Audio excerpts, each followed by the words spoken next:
Hey, good morning. Good afternoon. Good evening. Billy. Good night. Good Billy, night. okay? Hold on, Billy. First of all, Billy, what are you doing?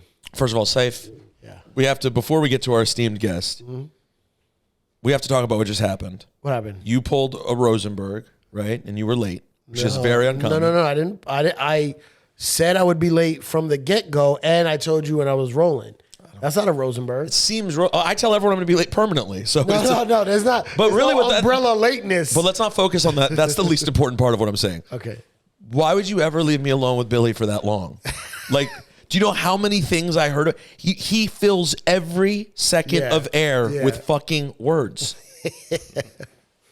I didn't mean to leave him. I brought some of my slaves, but they didn't get upstairs in time, I guess. The term is enslaved. That's what these people are. Right. They're these indentured servants. I think indentured servants is the proper. Have you guys got a table inside? For your indentured servants. Oh. So they have like a place to sit. It was the snow. I mean, no, that too, but it's just so people have a place to sit, whatever. Nice. Anyways, how you doing, Cipha? Are you dying? We don't have time.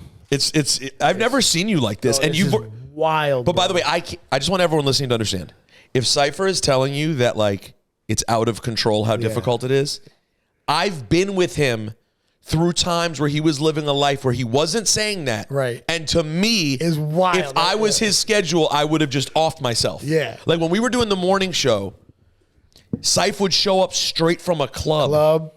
Morning show. And then sometimes he'd have other stuff right after. A&R gig. He'd have another gig right out. And I'd be like, what do you, and you're saying this is worse, right? No, this is the wildest of my life ever. Plus the kids. So you have, now you have adult life on top of it. Oh, you know what? I never even I got to factor that. Yeah, the family's a problem too. Bro, I did, Rob, 1 second. I did, just between us, Juan App fans. Right? Just the Juan Appers. Sometimes I'm not live on the radio. Okay. Sometimes I'm not live. Sometimes I got a hybrid thing going on. By the way, don't worry. The Juan Appers aren't offended. Nothing they hear from us is live. Okay, well, sometimes I'm not live. Right. But I make it sound like I'm live. Of course. But I got to record that. So sometimes I'm recording for tomorrow while I'm doing live today. Oh, yeah. So I'm like, that's right. Did I just read this promo for today or tomorrow? Is this Usher tickets for today or for tomorrow? Oh, wait, I already gave out the tickets. You can't give them out again. Yo, it's wild. Luckily, I don't have give outs. Luckily, they're like, go register to win. Luckily, it's I don't not have giveaways. To, take a phone call or nothing. And by the way, while we're here, all being honest, some would say I pre-record my Sunday show every single week. Really? For the most part. Yeah. Basically, when we got the morning show, I basically at that point started pre-recording real late. Yeah, you're not going to go up. I'm not going to be up till 2 a.m. with the morning show the next day. I'm up to 2 a.m. all the time. But your show at least starts at 10. Yeah, but... Anyways, we wasted enough time on your boring... Yeah, my boring life. Your boring, sad life. This is the last one up I'm doing. That's what I meant to tell you. Oh, right. And by the way, I do want to say I appreciate that since it started, you've still managed to make time every week. Yeah. You haven't even complained about it. This is the last one, though. Well, that's how it starts, right? He's late the first time, then never shows up again. Ladies and gentlemen of the X-Ecutioners and Jackson Heights, Queens. I say X-Men. QU. You say X-Men? I mean, both. Don't leave out X-Men. QU, Queens, let's go. Rob Swift is in the motherfucking building. Man. Queens. On, man. Showed up with the Mets hat. Word. Mets, hopefully we do something this season, man. Last season was a No, you're going to do something this season. You're going to do something. I hope so. I got a bet with one of my friends. Verlander's ERA is going to be lower than 3.0. Okay. So I'm hoping we should be good on that. Right? And we'll get past not the wild card, the first round of the playoffs. So we'll see. That's your bet? That's the bet. You better. By the way, with the money they spent, they better do that. Cipha, you know what we're talking about. What do you think? You think the Mets are going to be good this year? I love that the Mets are down in Port St. Lucie right now for spring training. Yeah. I'm thinking about getting down there. Yeah, they're down there in Florida. See a few games over a weekend. I heard that on WFAN. Sorry. Wow. It's next door. What do you want me to do? Piece of shit. Have you seen them yet? Nah, I'm just kidding. I didn't see them. If you see Carton, you going to say something to him? I don't even know who that my is. Man. He's bald. He's a bald prick. I wouldn't even know who that is. I know. He got beef with. Who don't I have? You know what? You can't get involved in all my beefs. You have problems forever. Yeah. So Rob walks in wearing his Mets hat. Yes, sir. I said, where are you coming from? He said, Jackson Heights, Queens. I said, that's crazy because I was looking on your Wikipedia earlier and it said you're born and raised Jackson Heights, Queens. You've been there generally your whole life? My whole life, man. I know I don't look it, but I was born in 72 and my parents immigrated there from Colombia, and Jackson Heights, if anyone is familiar, has a very big Colombian population. And so I stayed there, man. Like, I love the food, I love the people, and that's home. You know, I was telling you, right, Peter, I lived in Bristol, Connecticut, coincidentally, for a year in 2012. And that was really the only time I've lived outside of Jackson Heights. Did you ever get wings at the wing spot up there? T something? Nah, so here's the thing. Jackson Heights is really about the Colombian food. No. I mean in Bristol. Oh, where there's Bristol, nothing. There's this Bristol. one wing All spot. right. That's like the only thing worth a shit. Yo, it's funny, man, because I would be in Bristol, like just going to the gym at ESPN and then like going to the cafeteria, getting food, and then just taking that shit back home and chilling at the crib. That was like my life for a year in Bristol. It's a different world out there, man. Straight suburb life, right? Yeah, There's ESPN and nothing that's else, it. really. And that's it. Yeah, I did a show there once. In Bristol? Yeah. The Ha Ha Hole? Or the Laugh Farm? It's not Wings Over Bristol.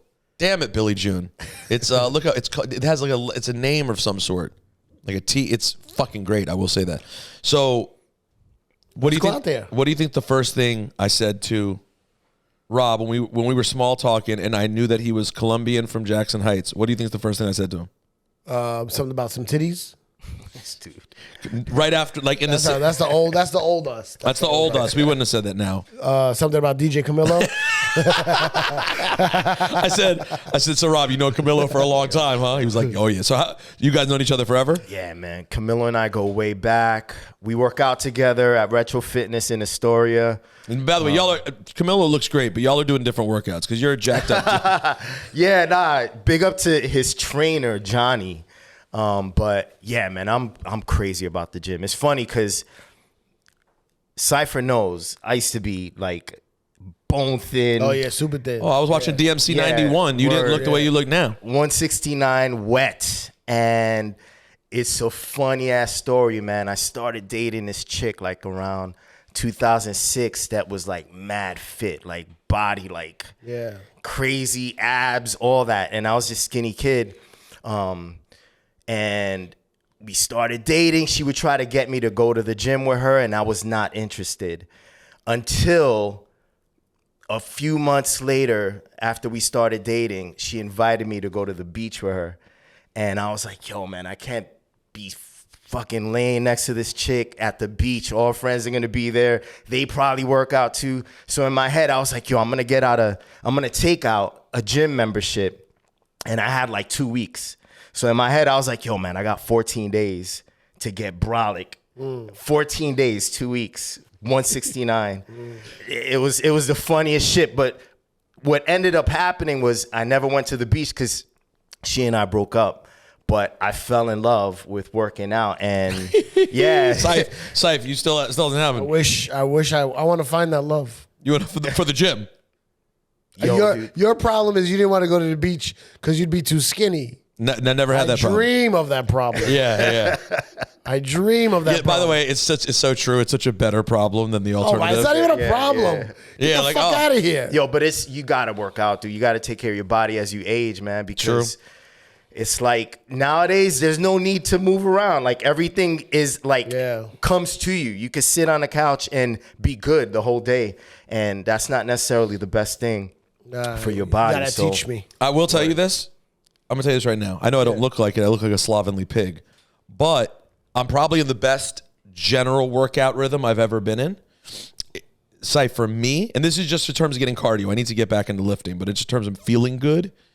That Peloton for me is an absolute game changer. Yeah, really. That's mad cardio, right? Like, and it's just the fact that it's so easy, bro. It's like my schedule, just like you, my schedule is so insane that the idea of being like, oh, I'm going to go to the gym right now and blah, blah, blah, but I want to do a half hour and sweat and feel like I'm at least doing something. Doing something with your life. And you just get on the I get on the Peloton. These days, I haven't even been using an instructor. I used to use an instructor. These days, I just get on and do timed rides and push myself so I can listen to my own music. I don't want to hear, you know how I've complained to you about their DJing. Yeah, I can't, I can't listen to non-DJs DJ. Like, they're like, oh, it's a 90s R&B ride. So I'm like, all right, cool. We're going to do up-tempo. And then they hit a random, like, Joe's ballad. I'm like, I can't work out to this. So today I was watching, DMC 91. Listening to the X-Ecutioners album, trying to get myself in the zone. You like it, though. I think you would like the Peloton. I have one. You do? Have you ever used it? Yeah, in the beginning. Didn't feel it? Just didn't connect? I liked it, but it's just time. Time is an issue, for sure. When you're trying to get to the gym and you got other responsibilities. But that's why you never want to short sell even doing 20 minutes. Just being like, yo, I'm doing 20 before I get in the shower. 20. Yeah. Yo, you do 25 days a week. You just did a couple hours of exercise that week. Yeah. You know what I mean? It's just, you can. Anyways, we're off the beaten path. You don't have a path. I know. We've never had a path. We have no path. But I do want.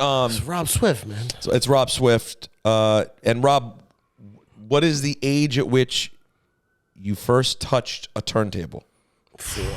I had to be about 8, 9 years old. My dad immigrated here from Colombia. Spanish in the house?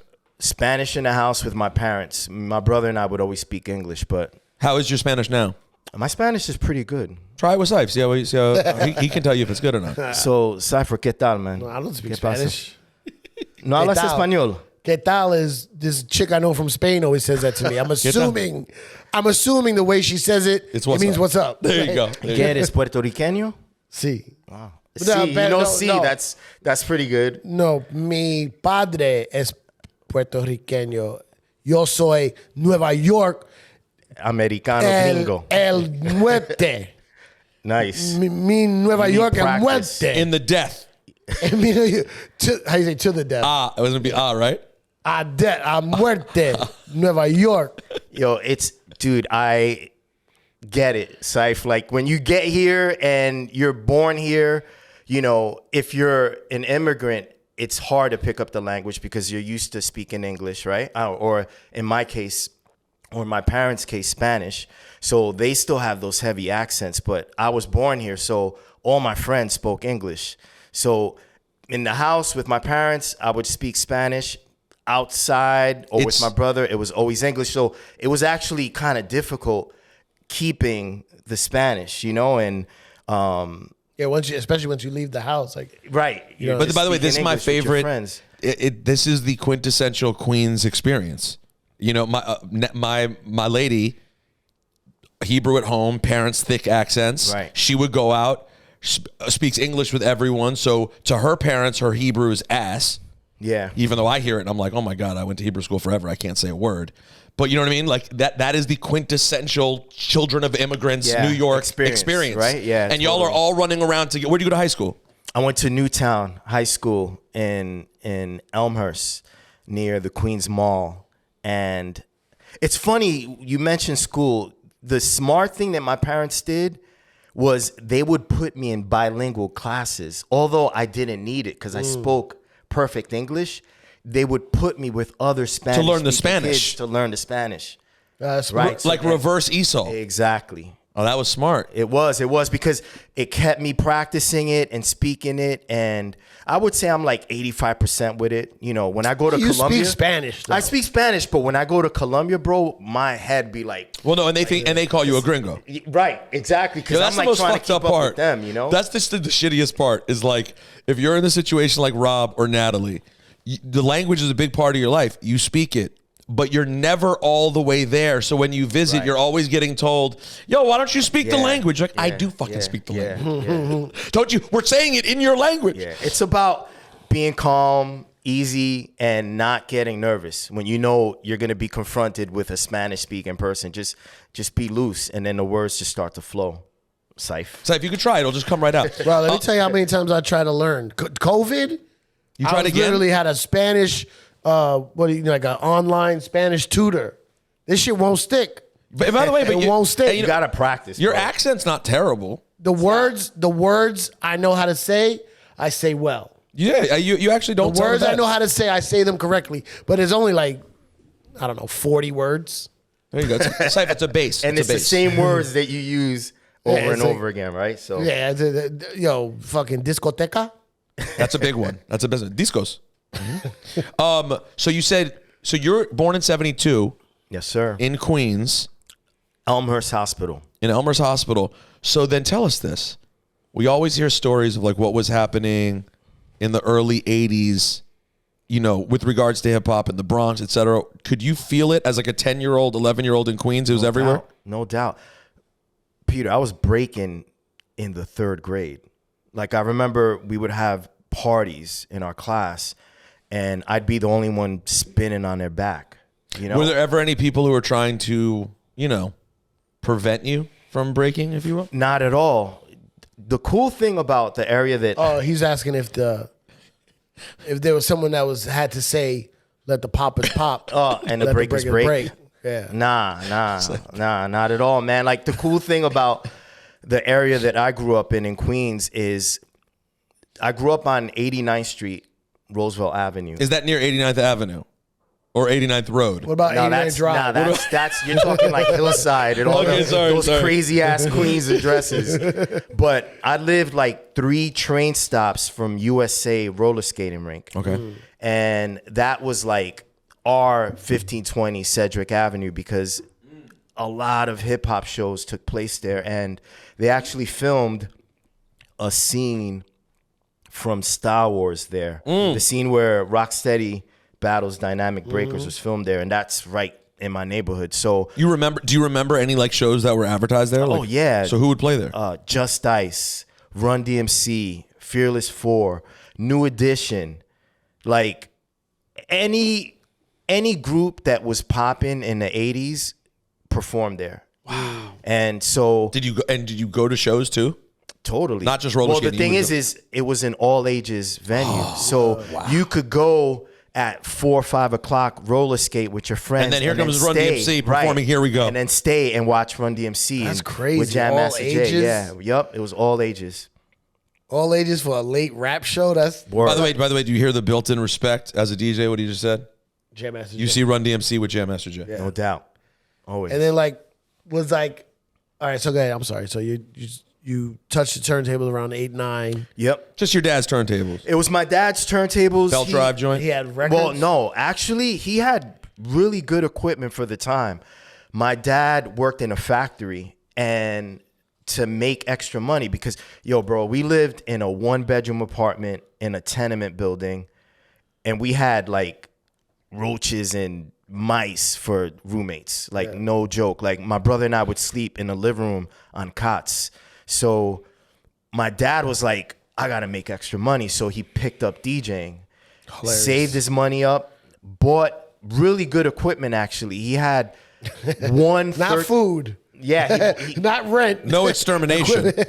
He bought the equipment, and that paid for the food, for the food and the rent. And it ended up working out. It ended up working out because here I am with y'all, you know. He DJ'd a lot? He DJ'd a lot. He as far as equipment is concerned, he had a 1300 Technique. Oh, shit. And a 1600 Technique. And both direct drive? Those were direct drive turntables. And it was dope because the pitch was like this knob that you would twist. Yeah, I had one of those. Your word. Yeah. So, and he had this like huge ass GLI mixer, but opposed to having crossfaders, he had a knob. Yeah. So when I'd scratch, I'd be like with the knob, moving it up and down and stuff. And but yeah, my dad had really good equipment.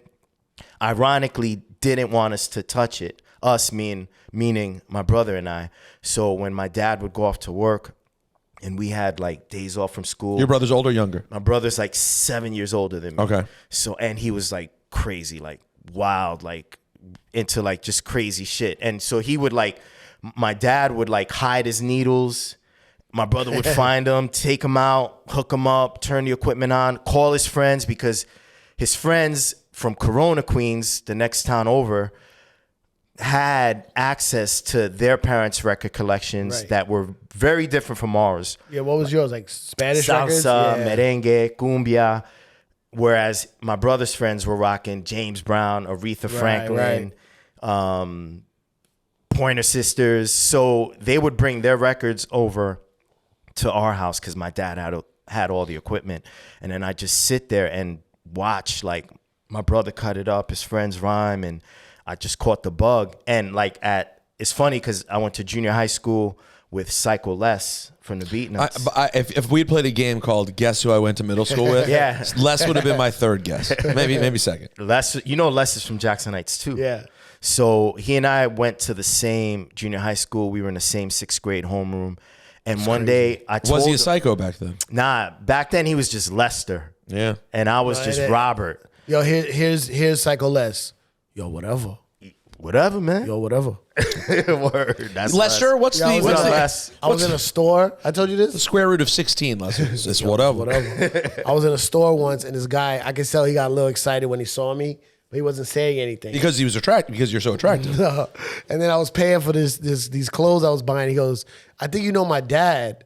I'm like, who's your dad? Nah. He goes, Psycho Les. I was crazy. like, what? That's crazy. Bro, I was there for like 20 minutes talking to him. He's like, I was like, what's your name? He's like, Lester. Come on. I swear to God, yo.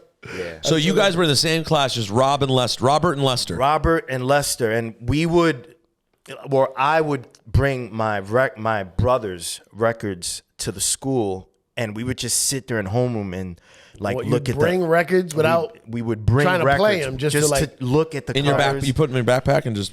put them in my backpack or carry them, and we would just That's look at the crazy. credits and talk about who did the scratches and who engineered the song and who rapped on it, where was it recorded, the address of the record label. Like, we would geek out about everything about the records that I had. That's crazy. And I never thought to tell him, though, that my brother DJ'd. So one day I just mentioned it to him, and he was like, bro, your brother DJs all this time? You haven't said anything? He was like, yo, Wait, let's what? go to You your were saying house sixth today. grade? 6th You're grade. like 12 years old? 12 years old. Oh, but your brother's 19. Right. And he was like, yo, Les was like, yo, let's go to your house after school Now. and ask him to teach us. And I was like, all right. Like, I never thought to ask my brother to teach me because I was a breaker, 1. 2, I was just kind of, it never just occurred to me to ask him to teach me. I don't know why. It's family dynamic. You know It's what I always mean? Yeah. different. But that's a great one-up gem we just got. I'm sure you've said it before, but for our audience, the fact that essentially in many ways the reason you first decided to start touching the turntables is because Psycho Les was like, we should go do that. That's a pretty cool tidbit. It is. That I wouldn't have necessarily Yeah, guessed. yeah. What did your brother go on to do? So my brother DJ'd, but again, my brother was wild, man. He was just into like crime, to be completely honest with you. Here's a blanket statement of what my brother did. Crime, straight up, bro. He did a little this, a little that, yeah. all under the umbrella of crime. Yeah, Okay. yeah. But this he is was what? wild. This is early 80s. yeah, so yeah, this is crime, New York City. Yeah, And- right, exactly. Did he get in trouble? Gang infested, all Like that. Spanish New York City. gang? Like my brother Colombia? ran with dudes from Corona, and Corona at the time was predominantly black. So he would go to Corona, Queens, and run around and like snatch purses and Wow. get in trouble. And I I love remember when people do crime in their own neighborhood. It's so stupid. Yeah, it is. It is. By the way- but that was just, teenagers, New York City. Yeah. They were unsupervised. We're talking towards the end of redlining in New York City and legal segregation Yeah. and the end of the era of the Bronx is burning. Yeah. All of that was affecting other areas, other boroughs, and Jackson Heights was one of those boroughs, Corona too, where the kids were just unsupervised doing whatever. You know what I'm saying? Did your brother end up getting in trouble? My brother ended up getting in trouble many times. And I remember there would be nights, it'd be 1 a.m, 2 a.m, my mom's crying her eyes out, not knowing where my brother is and seeing that. And I think I know that had a lot to do with why I turned out the way I did, more Fucking so nerd. studious. Yeah. Yeah, more so studious and just not wanting to give my parents A hard time. a hard time because I saw how stressful it was. That His said, first name was Rob Uzi. They changed it to Swift. Is that true? Nah, dude. I know. Don't listen to this dude. Don't worry. But you know what it is? You were the age difference between you and your brother. You were young enough to not be right behind him, and it saved you. You know what I mean? Like when your brother's 2-3 years younger, he might start hanging out with you while you're doing bad stuff. So lucky for you or your parents. Really, you were like younger. Yeah. What I'm also finding amusing is like, you know, sometimes I how do I say this? So my brother is the person who got me into hip hop.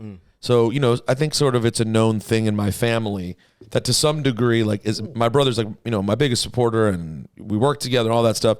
But there's a little bit probably of like, I was actually, in his eyes, I was actually the one that was into hip hop. Yeah. And my little brother now it's like, that's his brand. Yeah. And people meet him and go, oh, your brother.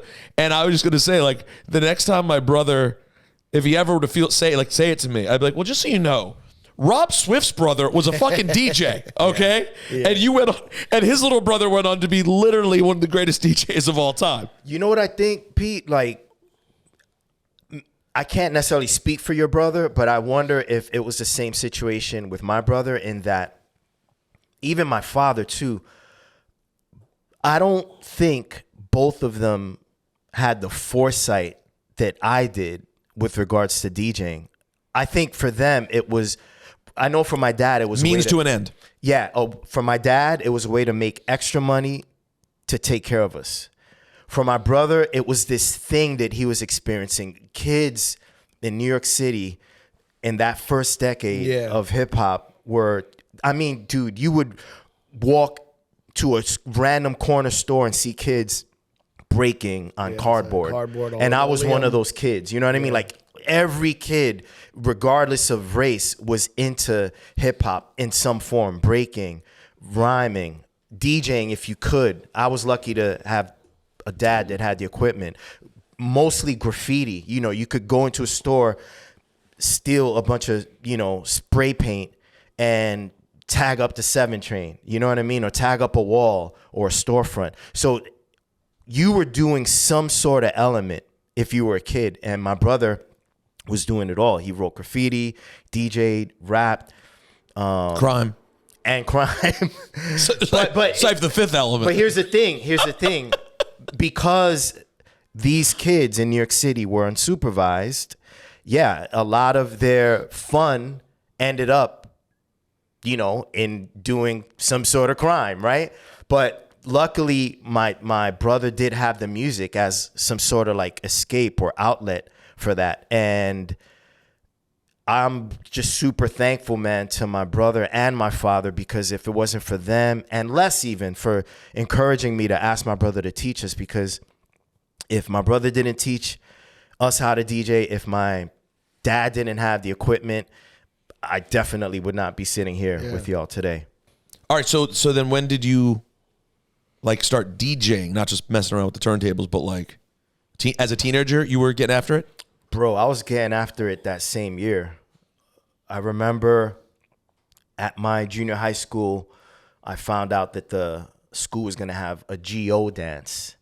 And it's basically a dance that would take place once a year for the whole student body. And I went to the principal and I was like, let me DJ it. And he was like, sure. And he paid me $50. I convinced my dad to let me take the equipment out of the house and set it up at the school. And what's cool is, as a kid, I would help my dad pack up all this equipment, wires, microphones. My mom, my brother, and myself would help him transport it to like churches and people's houses and all types of places in and around the Queens area. And now my dad is like helping me pack up his equipment. Crazy. And I'm taking it to junior high school, IS 145, setting it up in the gymnasium. And gradually all the students started to trickle in.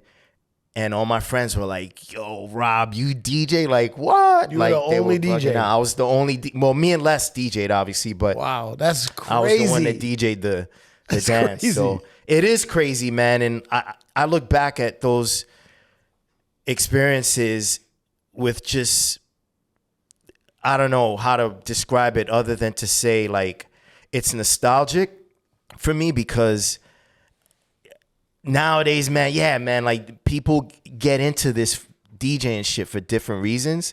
And for me, I'm grateful because everything that happened was just like this organic process of just loving music, wanting to be like my dad and my brother, wanting to share music with my friends. After that, everybody was asking me to like put together mixtapes for them, and gradually, little by little, my name just grew, and so did Les's name. Were you already Rob Swift? No, so my brother's friend who rapped would come to our house. We'd make mixtapes. I'd DJ. My brother would rhyme. His friend would rhyme, and his friend was like, "Yo, you should call yourself Swift because you're so fast." So I was like, "All right, DJ Swift." And Les's name was Incredible Hands. Hey, yo. That's a terrible name. But you know what's dope too is Les's mom was like a seamstress. So we would buy starter jackets and then take out like the baseball logos and give the jackets to Les's mom. And then she would take leather and like cut our names and then sew up to the jackets. Y'all were lit. Yo, we would like walk around fire. junior high school like with our names on these starter jackets, Swift, and his like Incredible Hands, and you would see like these two heads and shit. Like, word. That is amazing. It Like, is. You ever see like Les anywhere? Like, I saw Les like a year and a half ago. do y'all talk about these old days or remember the? So I saw him in LA. He moved to LA, and I was out there with ESPN, and he invited me to come chill with him and like Be Real from Cypress Hill, and we were just chilling at what is it, Mr. Green Thumb, that little podcast that he has. Oh, yeah, And yeah. so we caught up there after a few years, but it's like Les and I know what that time was like, and we just kind of just talk about what's going on in our lives. Yeah, you don't in have the to present time. talk Right, about it like yeah. that, but like it's. I mean, I'm hearing it for the first time. You remember, so it's so dope. You remember The Sopranos when everyone's sitting around on the trip to Florida, and Tony just gets up and storms off, and he's like, "There's nothing more pathetic than remember when conversation." And storms. No, it's the lowest form of conversation. And Tony and Paulie's like, "Hey, We know what we did. right. That's so crazy, man." is. So who else did you know young? Anyone else? So there was Psycho who's Les. around? Obviously, the next name that comes to mind is Juju. That would. So Les and I started DJing together. A friend of Les's named Mauricio, who was also a DJ and lived in Les's building, was friends with this guy named Jerry Tinio, who happens to be Juju. And Les, I guess, after like getting to know Juju, caught the production bug, the record digging bug, and gradually he started to gravitate more towards making beats, Producing, yeah. Digging for loops. right? And I kind of was left alone DJing, but the beauty there is that I got cool with Juju, and Juju for me was like a god, man, because when we were in high school, he was the guy that would hang around us and tell us stories about like being in the studio with Jungle Brothers and hanging out with Red Alert and That's crazy. going record shopping with Yeah, he Q-Tip. told us that when we had him. I Like, forgot about Right, that. He said like in exactly. high school they were like around like Right. the Jungle Brothers. And Right, stuff. exactly. So Juju was like a god to me because He was connected to hip hop for real. connected to hip hop for real. Yeah. And whereas There's nothing more than being connected to Red Alert at that Right. time. Oh Exactly. my god, that's crazy. exactly. It's like a TikTok star. Right, exactly. And Exactly like that. Juju was almost like a second brother to me too. Like he would come to my house, sometimes with Les, other times without Les, and we just sit down, listen to records, talk about records. Wow. I DJ for him, and he'd just sit there and watch me like he was like my audience. And there came a point where I think Juju was like, "All right, you're serious, Rob. I need to introduce you to someone that I know that I think is going to help you." And that guy ended up being Fat Man Dr. Scoop. Oh, no, sorry. Go ahead. no, Dr. Butcher. Dr. Butcher. Dr. Butcher. Dr. Butcher was I know the Cool G name. Rap's DJ. Yes. And Cool G Raps from Corona. Butcher Shop, yes. Right. Yes. Cool G Raps from Corona. Juju's from Corona. Dr. Butcher's from Corona. Wow. And so Juju was like, yo, man, I got to introduce you to this dude. And he was like a real scratcher for that era, right? Yo, Butcher to this day, like, yeah, that guy was nasty. That guy was nasty, man. He lives in Dallas now. But he was like one of the nastiest dudes. And the thing with Butcher was, now we're talking 1990, you know, I just graduated high school and I went and saw my first DJ battle in person, which was the 1990 New Music Seminar Battle for World Supremacy. It was in Times Square at this like abandoned theater right on the 40 Deuce. And I'm seeing like all of my DJ heroes, Steve D, Aladdin, Red Alert, Chuck Chill Out, DJ Scratch. They were just hosting and hanging out. They were there hanging out, taking in the battle. Clark Kent. And after the battle, I went home and Juju called me and was like, yo, because he would come to my house and we would practice together. And he was like, yo, Rob, I've been practicing, man. And dude, like, there's this routine that I came up with. I'd want you to hear it. Now, again, back then there were no smartphones and none of that. So he put the phone to the speaker. And what I'm hearing is who I think is Juju obliterating Public Enemy's Welcome to the Terror Dome. Which ended up being your go-to thing. Which ended up being one of my go-to routines. That's crazy, Peter, that you know that. Respect. But I did too. But I'm thinking it's Juju, and the whole time he was playing a joke on me, it was Dr. Butcher. Killing his record.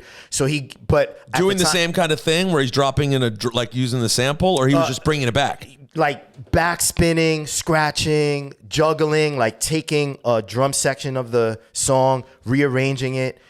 And I'm thinking it's Juju. So Juju gets back on the phone and I'm jaw on the floor. And I'm like, I remember feeling stupid because I felt like, damn, Juju got so much better than me in a weekend. Like, right. How is that possible? You know what I mean? Yo, little kids are fucking dumb. Right. What were you doing all weekend, bro? For real. That's literally what I thought. And we hung up and I'm like, yo, I gotta practice, man. Like, damn. And a couple of days went by and he called me. He was like, yo, that wasn't me. That was Dr. Butcher. Like, that's the guy whose house I need to take you to. And I was like, when can we go? And he took me to Drew's house and we practiced together. I actually have some really cool archival footage on my YouTube page of Drew and I practicing at his room.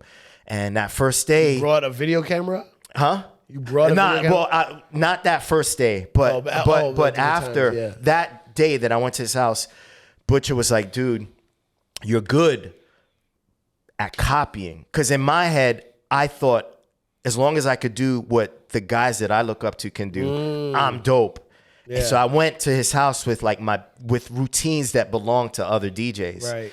And he was like, I want to help you understand how to tap into your creativity. Right. And so you could create your routines. That's crazy. And find your voice. And I was sold. And so we trained for like 8 months. And I entered my first battle in 1991, which was the Northeast DMC. So you DJ a party in junior high school. Did you do a lot of parties after that? We did, or I did. Yeah. And I say we, meaning Psycho Les and I would DJ around the neighborhood. Sometimes I DJ by myself. By then, my whole, junior high school knew that I DJ'd, so people would ask me to DJ their birthday parties. Because there's that moment in a young DJ's career, especially in that era and that age, where like you become like a party DJ or you gonna become like a turntablist. Right. But it's funny. Well, actually, there wasn't y'all invented that lane. That kind of came after. That's true. You know what I mean? But like you wanting to like do battle stuff. Well, all right. So the term turntablist came after that era. Right. for me, let's say 12 to 19 years old, right? But there were battle DJs that existed that entered competitions like the New Music Seminar Battle. And when you went to that battle, sorry to interrupt you. When you went to that battle, had you ever seen anything like that before? Or was that like, oh my God, there's a whole other thing I didn't know about? I saw it on TV thanks to Ralph McDaniels, Video Music Box. Yeah. Ralph went and filmed the DMC that took place before that seminar battle that I attended. It was the 1990. The 90 DMC. The 90 DMC. And then you were in the 91 DMC, right? And then I was in the 91 DMC.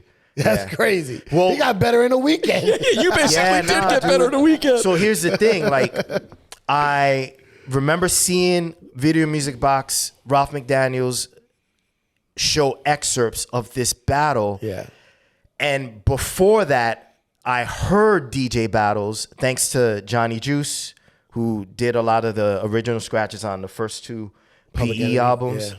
He had a college radio show, and on Johnny Juice's radio show, he would dub VHS tapes of these battles onto cassette and then play the excerpts, the audio excerpts on his radio show. Well, I got news for you. That didn't translate into like a future commercial radio show. Nah, but we're just hearing juggling routines. Yeah, nah, but thankfully, like, you know, so crazy. Back then, kids were just hip hop geeks. Right. It's not the way it is now. And so, like, I would stay up Saturday from like 11 to like 2, 3 a.m. and just listen to Johnny Juice's show, specifically because Juice was so nice behind the turntables. I learned a lot about DJing from listening to him.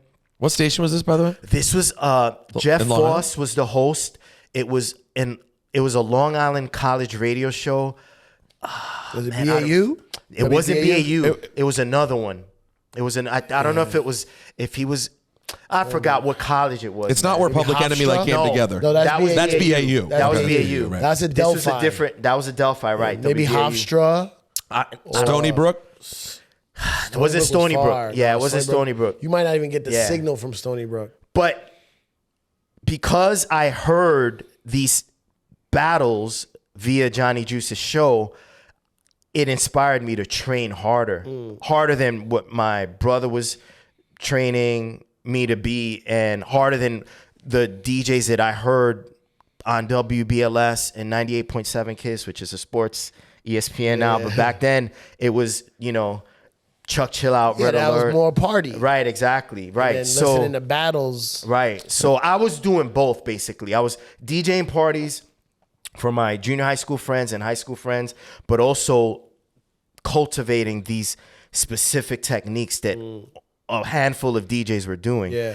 And so I see the DMC on Video Music Box, and I'm like, yo, that's how they're doing this stuff that I'm listening on the radio when I tune into Johnny Juice. Okay, now I'm kind of understanding. You have to see it. Because you have to see it. How would you understand? I would never be able to understand beat juggling, hearing it. I couldn't even understand. I couldn't even understand doubles. Right. Clack, clack, Right. click, click, clack, clack. I was like, do they have an echo machine? Like, exactly. It never occurred to me. When I found out that you're supposed to buy 2 copies of a record, and I was like, oh, it was like the end of Sixth Sense. Like, by the way, that is such an underrated point. Yo, that shit when is... you find out, I was like, I thought when they did blends, I thought they were taking the instrumental. They would blend in the instrumental, and then the acapella was on the other turntable, and they were like playing the song. I didn't understand any of what was going on. Yeah, that shit was wild, man. That's so cool, because you got to see with juggling. I was watching your routine earlier. Like, juggling is such an interesting art form. It's one of those art forms that if you understand what you're looking at, I could be like, oh my God, this is brilliant. Yeah, and then I could be like, hey, look at this so-and-so. And they'd go, what the fuck is this shit? Goes right over their heads. You couldn't get it. I hear random drums clacking. Right. I don't even know what I'm looking at. Not knowing what's happening and you're watching that or hearing that, you're like, what the fuck is going on?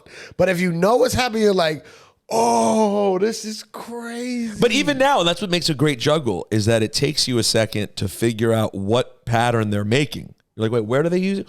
Oh, they're using that part. You know what I mean? Yeah, it's such an interesting. So how did you manage to get there where by 91, you're not, did you win in 91?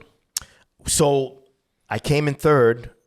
What happened was, What are we talking to this guy for? Let's get the guy who came in first.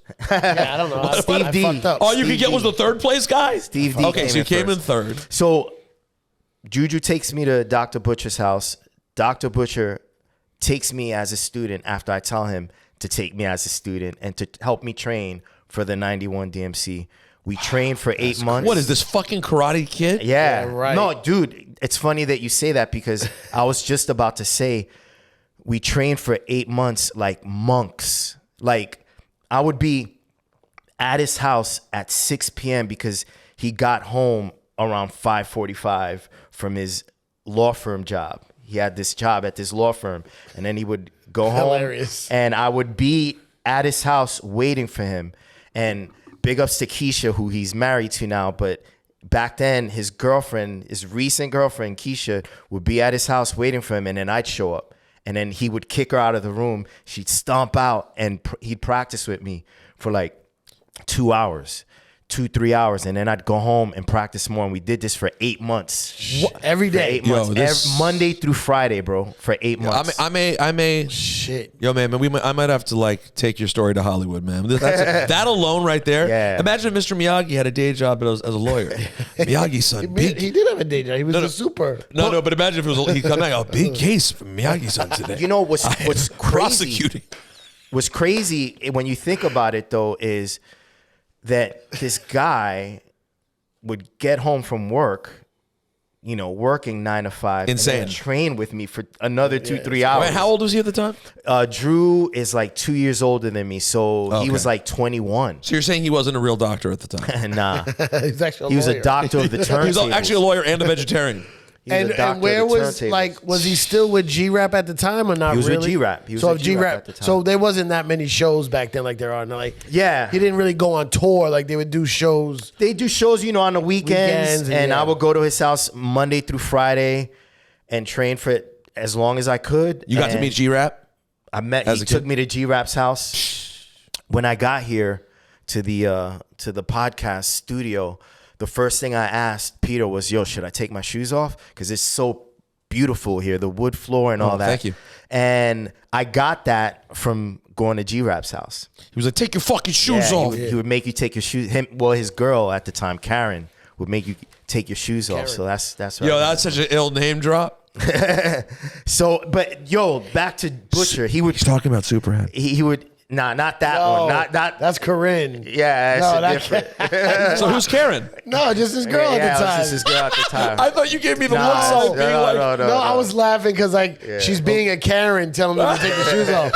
Not I 'cause think of it's that. Karen. No, What a no, coincidence. No. Sorry, I apologize, Karen. But yeah, man, this dude would train me for 2 hours after he got home from work, and because of that, I was super prepared, and so I entered my first battle March. Did he battle? No, he just never trained battled. me to battle. He never battled, but he was nice. Could though. have. Right. And he should have, but he devoted all of his energy. I get choked up just thinking about it, into training me so that I could, you know. Yeah, he's like, this young Yeah. buck's gonna get it. Yeah, Drew, Dr. Butcher. So I was ready. So he's your number one. He's the most important for sure. influence in For your sure, life. for sure. Professionally. I love my dad, obviously, and my He's a brother great was a guy. big influence on me. But Dr. Butcher, the thing with him was he taught me how to tap into my own individual creativity. So it's like I was able to personalize all the stuff that I was seeing the DJs leading up to meeting Butcher. All these techniques, I was able to personalize them and make them my own. You know what I'm saying? So enter the 1991 DMC. And at the time with DJ battles, there was a lot of politics. And Clark Kent was one of the judges who was the head of the Supermen. And he and Richie Rich were mentoring the same way Dr. Butcher mentored me. They were mentoring this guy named Supreme. Don't say he was in the battle. And Supreme was in the battle. Oh my God, Yeah. Cipha, this is a conflict of interest. It is. So I placed third. Look, no shade to Supreme or Clark. I love you, Clark. I love you, Rich. Richie Rich was training Supreme. No, but it's a small community. But yeah, Supreme exactly. Right, huh? Who's Supreme? He was the one who was close. Like, who is he now? Like, did he stick with it? Or? Yeah, he still DJs. You see him every now and then, like cutting it up at like events and stuff. He's still doing it. Yep. He goes by the name of Grandmaster Supreme now, so you could look him up on like social media and stuff. But from my perspective, I felt that I should have placed second at least, but Supreme came in second. Steve D won. First and second place were going to be flown to Chicago to compete in the American finals. And so I was crushed. You wanted that trip to Chicago. I wanted that trip to Chicago. And so they call my name, third place. I get on stage. They give me the prizes. I throw the prizes in the crowd. And I stormed off the stage and like I was bawling my eyes out, bro. Like I was straight up crying. Is that a Queens reaction or a more Brooklyn reaction to you? No, no disrespect. It's a little bit of a bitch move. Like, so Queens, I don't want this. So you mean it's Queens? Is what you're saying? Nah, it's not a bitch move. What it is.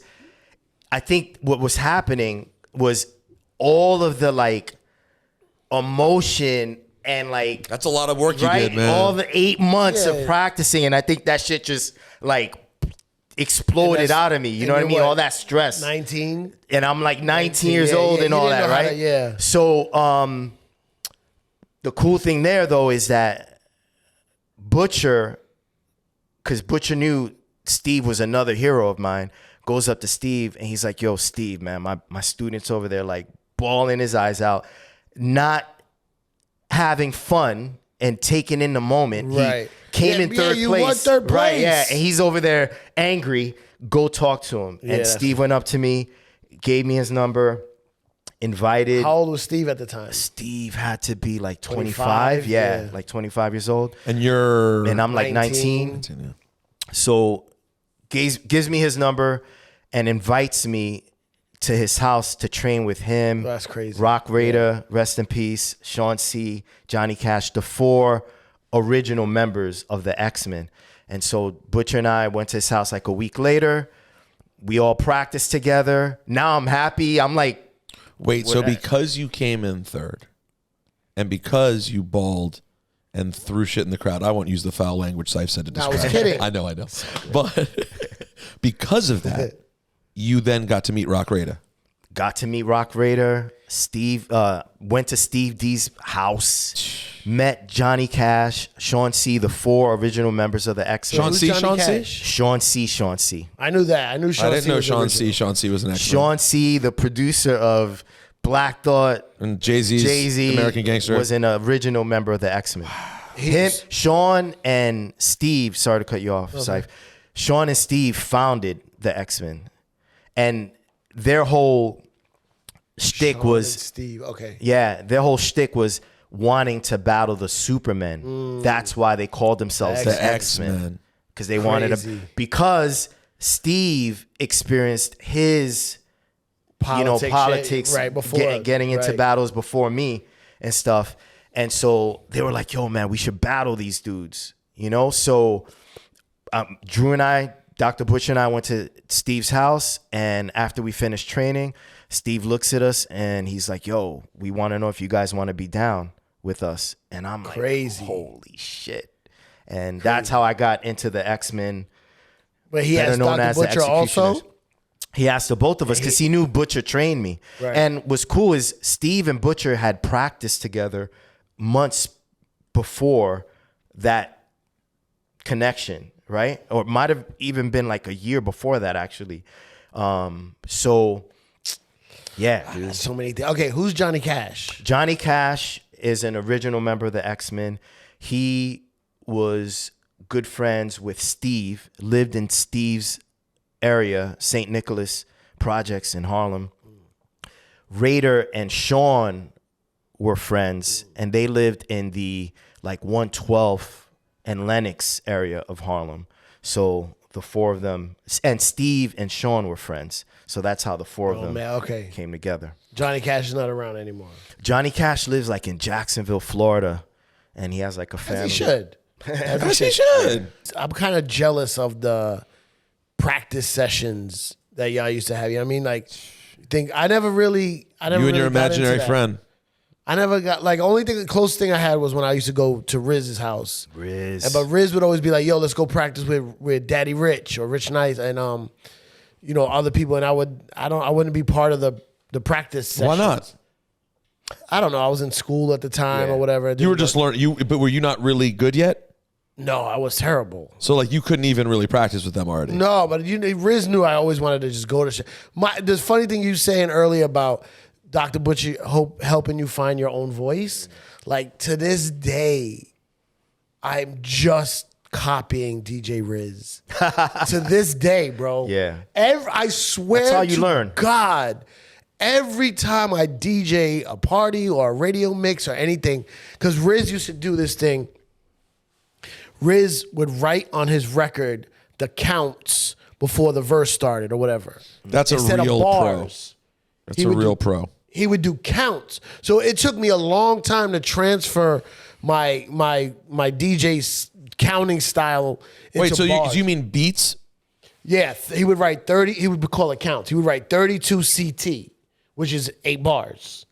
So You know what I 8 mean? before, if it was a really long intro song. Got it. No, most songs are 8 bars. Yeah, I guess you're right. Or I guess 32 count. I guess 8 is right. Yeah, 32 is regular. So I would. So to this day, I'm DJing. I'm like 1, 2, 3. Yeah.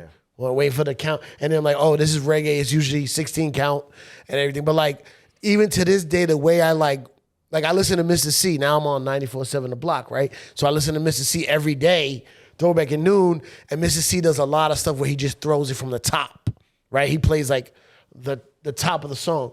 I don't think Riz ever played the top of a song because he always would blend, and right before the verse comes in, he would fade it in. And that's my style to this day. Yeah. You know what I'm saying? Yeah, you don't start a lot from the top. That's a fair point. If I do like a pull up, because then you add my Jamaican style. If I do a pull up and then I started from the top just to bring it back. But if I'm blending, it's always like into the verse. That happens. You know, you are influenced by people you look up to, and sometimes it's hard to shake that influence. And Yeah, that's how I learned. Right, Like, exactly. it's like we all learn from I copying. watch him at parties, just hours. And I was the same way, but I think I was lucky enough to be around Dr. Butcher enough to where he helped me discover my voice. And so, you know, Yeah, maybe but you you're weren't doing- able to like get to that point, Right. Because you know what I'm No, saying? no. Like, I found my own style of DJing part, and also a lot of my style comes with my voice. Literally, my Riz doesn't mic talk, skill. does he? Not really, no. Nah, but, Riz is more quiet. But you and Dr. Butcher, the way you're saying it, bro, you treat the turntable like an Yeah, instrument. you're a musician. It's a completely different thing. Like, I'm trying to rock a party. You had to like come up with like the closest thing I have to what you do is like I remember I used to open up for Riz at the Limelight, and I would play the juicy instrumental and then cut up. Now I'm in the limelight. Now I'm in the limelight. it's your little Now I'm in the routine. limelight. Saif, I'm legitimately embarrassed to know you right Riz now. was like, that's cute. That's cute. Man, that's super cute. Now I'm in the limelight. Honestly, but when you talk about it, it really makes me realize that like the fact that DJ is the only word that there is. I mean, I know turntablist does exist, but that's like the official word is we're all DJs. Of course. But what you do, I mean, listen, Cipha's better than me, but we at least do a similar field. You do a totally different thing altogether that if you were like, yo, Cipha, Rosenberg, get on here and do like an X-Ecutioner style battle, it would not be good. I got the one routine. What would you do? With the Limelight? No, you no, can no. hit the Limelight You know my scratch? routine? No, yeah, you've told me. You My hit routine. you can copy Primo? No, my routine is for a battle. My routine is criminology. Okay. When Ghostface goes moving something in a cipher, I revolve around No, scientists. Cipher, I revolve around. Cipher, I I've heard you revolve do around. that. I mean, Cipher, I still. revolve around. Woo! But then- I'll battle all y'all motherfuckers, dope. yo. So how many times you bring that back and that's the end of the battle? I mean, once I do one spin, it's off beat. That's dope. That's one of the things. Okay, so this is just one example. The 91 DMC. When you do the Nobody Beats the Biz. Well, that was 92. That's 92? Sorry. Yeah. So 92, you did Nobody Beats the Biz. Which, by the way, I would argue in my viewing of DJ battles over the years, Nobody Beats the Biz is maybe the number one most. It's up there for the most battle used record I've ever heard.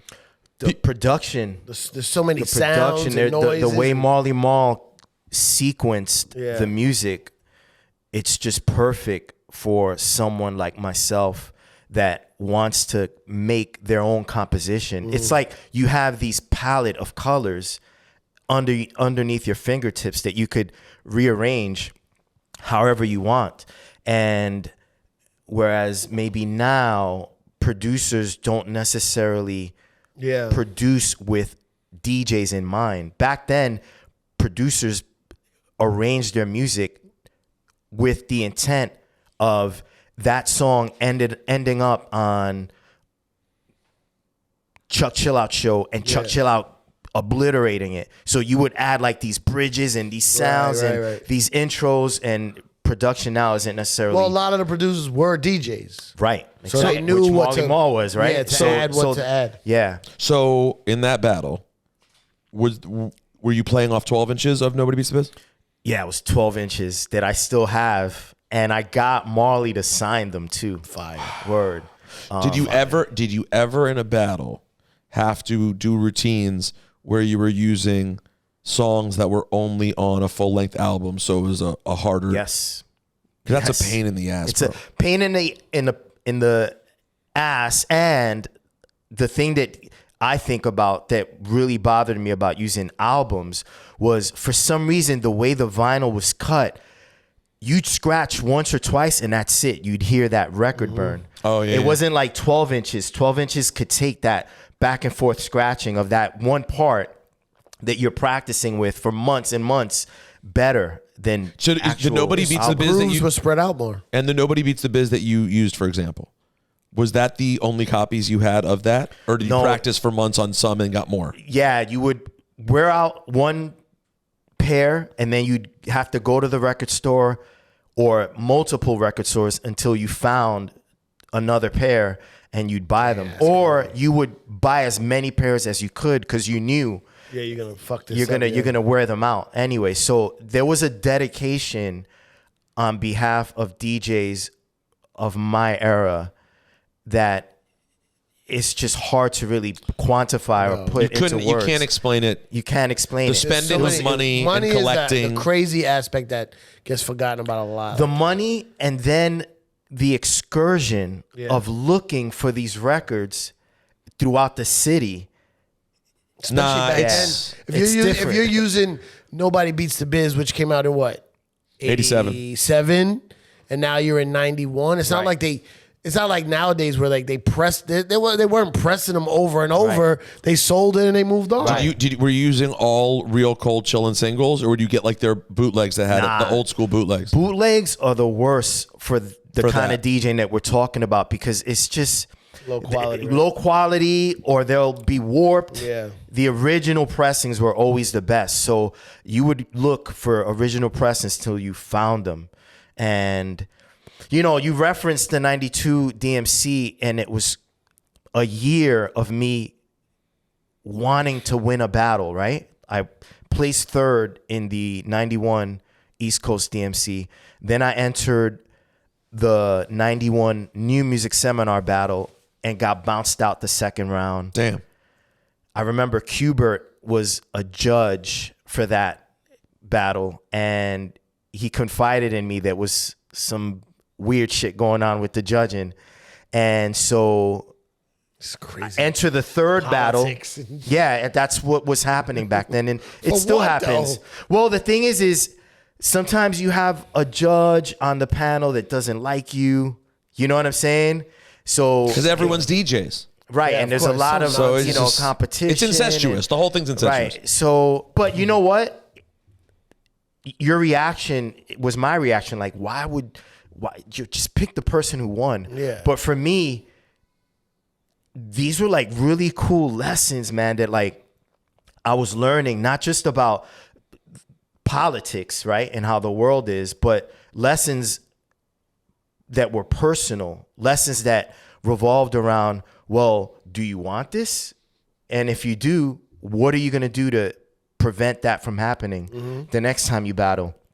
Third battle I got in was and y'all could watch the video on my YouTube page. New Music Seminar battle, 1992, first round. I'm battling this guy named Lord Kasim, who was Master Ace's DJ. And I beat him straight up. I beat him, and the judges picked him. And you hear the crowd like boo. Like, this crowd was dope because they were very vocal. So everyone's booing. Dr. Dre from original Concept Crew was hosting. He was like, damn, I don't know about that one. Like, what happened? Like, wow. Clark Kent got on the mic and was like, dude, what was that? And I remember I was like at this crossroads after that, because it was like, damn, this shit keeps happening. Like, I keep getting jerked. Is it even worth all the months that I'm putting into training, getting into these battles, and then losing, but to politics, not because my opponent was actually better than me? And that was when I was like, all right, I'm going to do this shit one more time, and I'm not going to let the judges take this shit from me.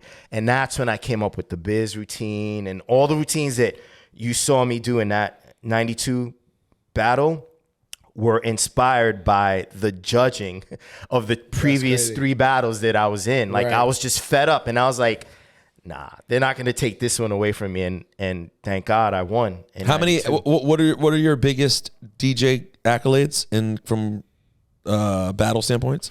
Really, that one, the 92 battle that I won. DMC. The DMC, right. Did that take you to the what? To the so that one took me. That one took me to the American finals. Right. And the interesting thing about that was that year was the first year the DMC allowed teams to battle in the competition. Historically, the battle was individuals compete for 6 minutes.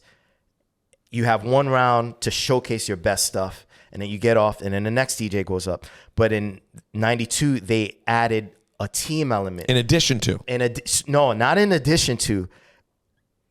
It was morphed into the battle. So it was both. It was you could go up there by yourself, but there was a team that was going to come on right after you and compete as well. And that team that won that year happened to be the Rocksteady DJs, Qbert, Mixmaster Mike, DJ Apollo.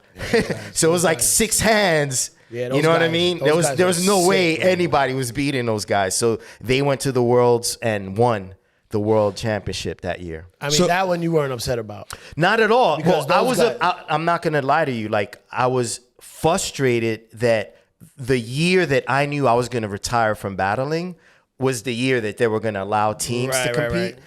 But at the same time, they killed it. And those were the rules. That one you felt they earned that one. They earned it. It wasn't those politics. Were the rules. They killed it. Yeah, they killed it. Those guys were sick. If I had 6 arms, you know what I mean? Maybe it would have been different. But there's no way one person with 2 arms can compete against 6 arms. So you won the East Coast DMC. Mm-hmm.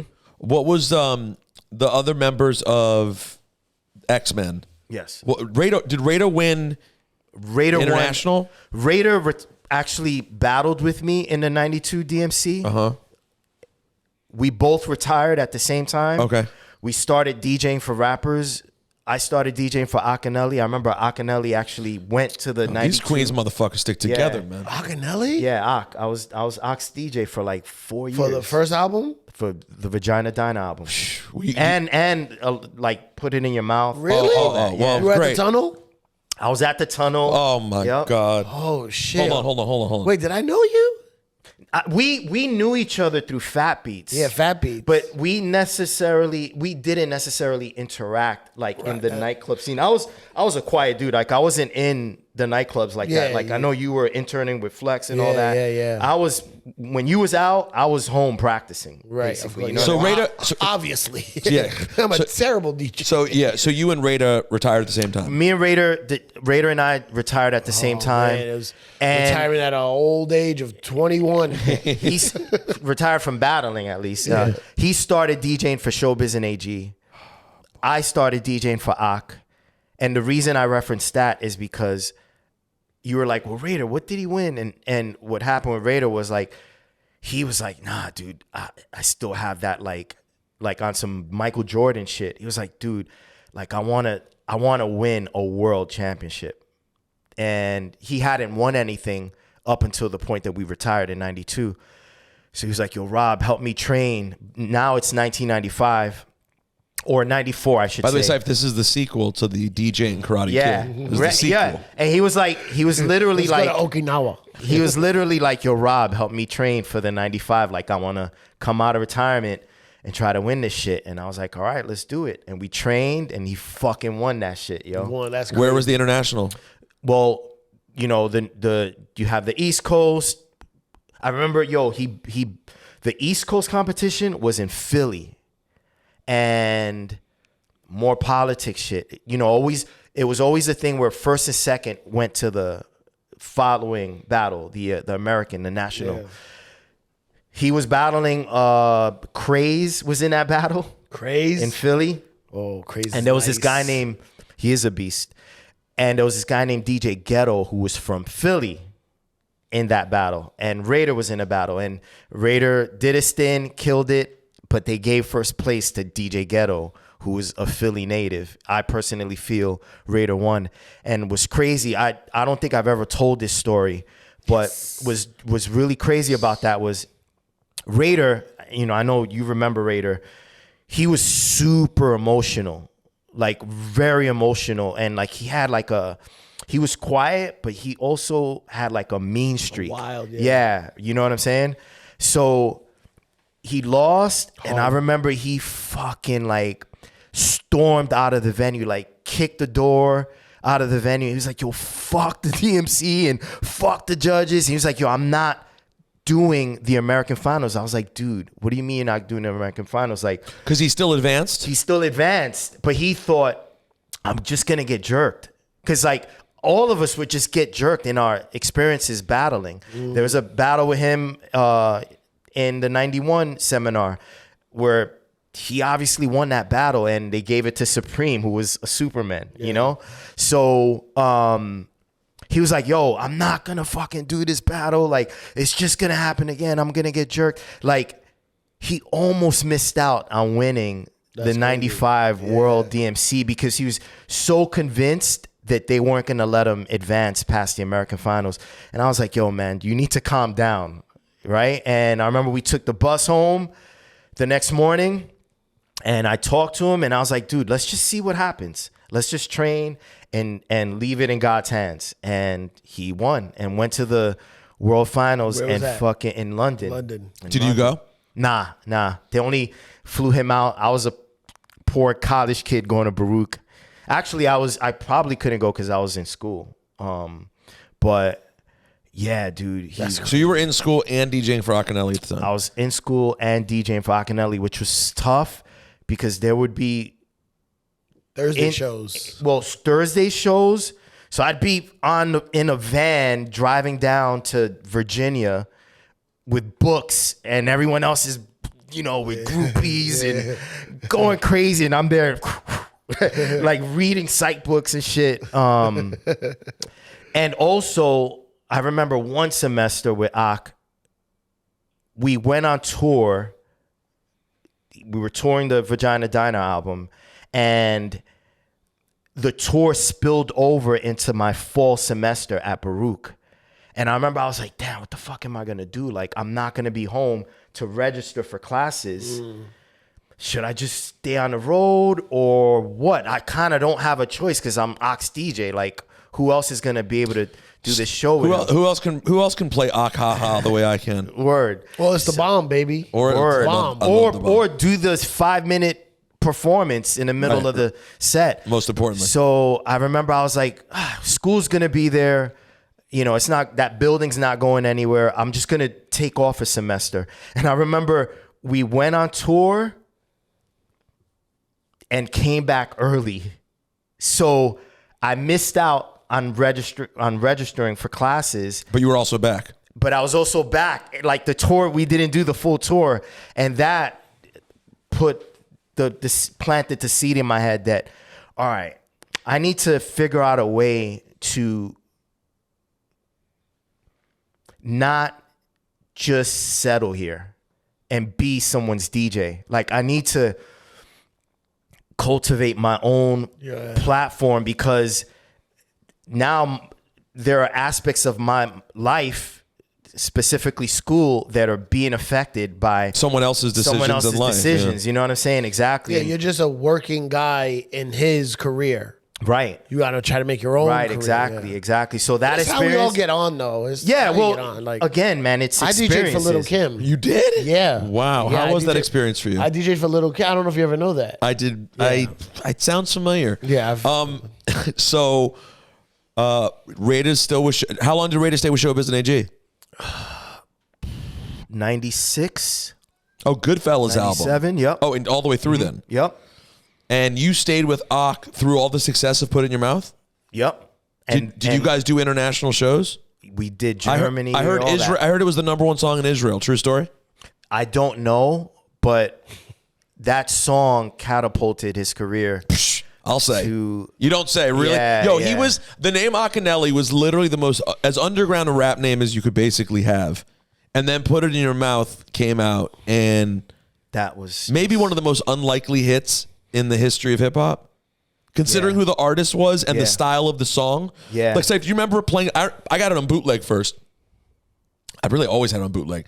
And I remember, like, the song starts with just laughing.